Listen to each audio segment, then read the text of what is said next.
Alors, je vais passer à la deuxième partie des exercices concernant les primitives, le calcul des primitives. Euh, j'ai fini de corriger la deuxième partie B, C, D, E, E, et j'ai vu que tu as réussi, donc ça me rassure beaucoup.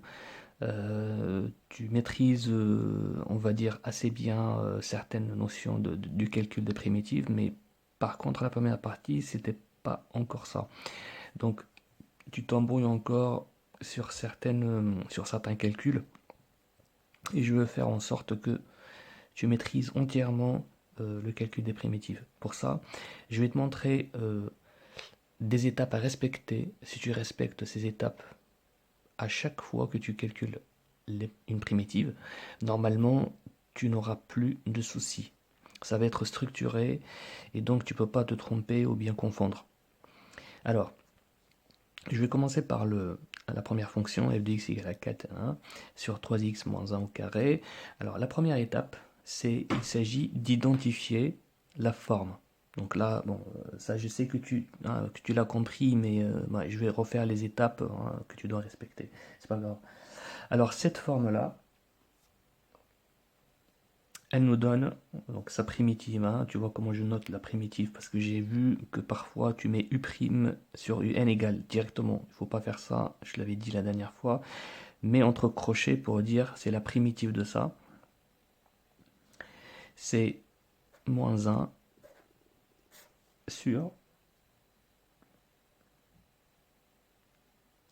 n-1 fois u puissance n-1. Voilà la forme et sa primitive. Deuxième étape.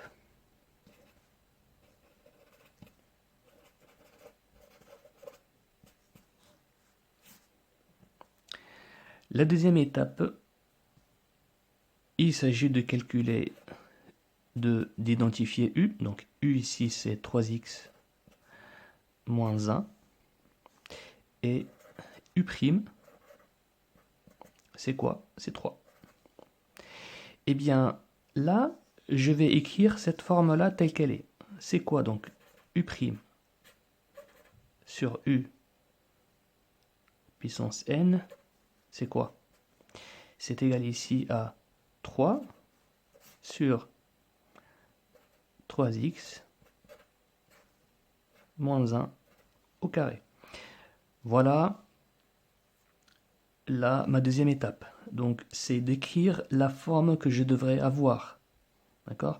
C'est d'écrire la forme que je devrais avoir. Troisième étape.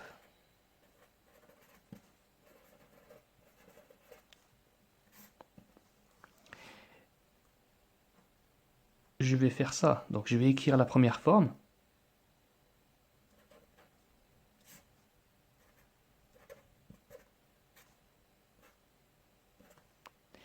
Égale à quelque chose fois cette forme-là.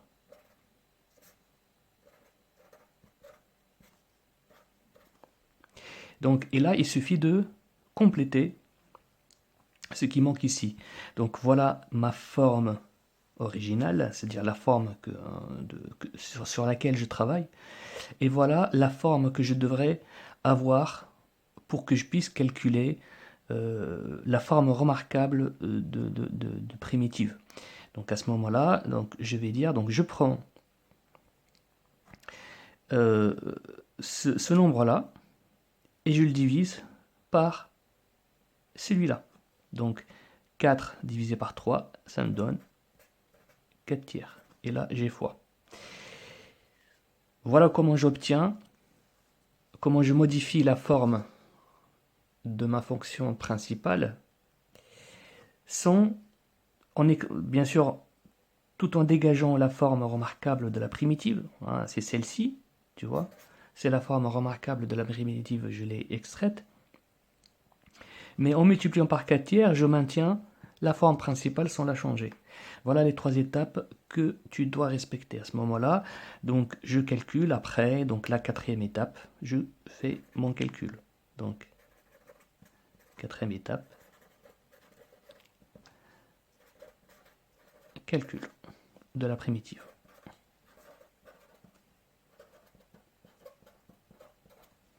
Alors, le calcul des primitives, donc je sais que je vais appliquer tout simplement la formule que j'ai ici. Donc, j'ai 4 tiers. Donc là je vais expliquer. Donc, je dis que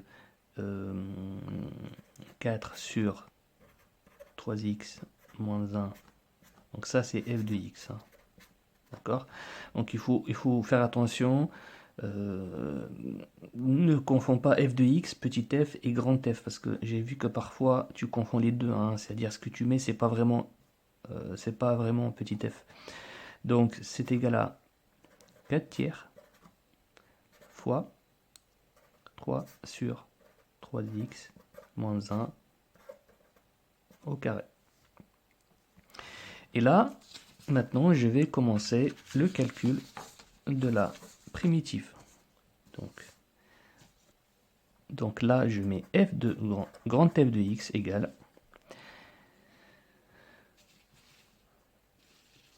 et ça me fait, alors en appliquant la formule bien sûr, ça me fait moins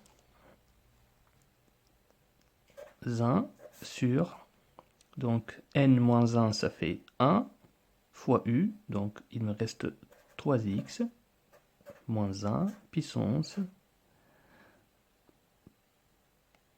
il n'y a pas de puissance du coup, puisque c'est puissance 2, donc moins 1, ça va me donner fois le 4 tiers qui est là.